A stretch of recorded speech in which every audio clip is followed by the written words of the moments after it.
నేను యువగలం పాదయాత్ర ప్రారంభించాలనుకున్నప్పుడు జియో 1 తీసుకొచ్చాడు. ఆనాడే సైకోకి చెప్పా, మడిచి ఎక్కడ పెడతావో పెట్టుకోపో, ఈ లోకేష్ తగ్గేదే లేదని. మిమ్మల్ని చూస్తే నాకు ఉత్సాహం వస్తుంది. మనం చూసాం ప్రతిపక్షంలో ఉన్నప్పుడు ఒక అంజిరెడ్డి తాత గుర్తున్నాడా? తాతే గుర్తున్నాడా? ఆయన నామినేషన్ పత్రాలు లాగాలనుకుంటే తొడగొట్టి మీసం తిప్పి రా రా రా అన్నాడు. ఇంకో తల్లి ఉంది మంజుల గారు, పల్నాడులో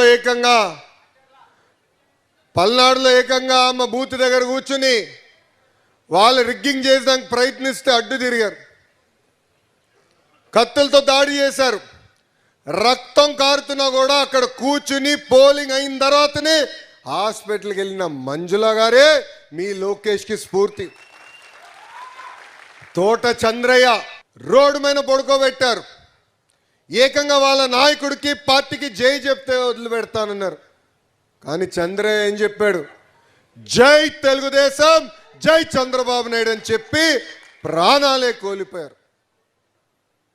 94% సీట్లు గెలిచామంటే దాని వెనకాల మీ అందరి కష్టం.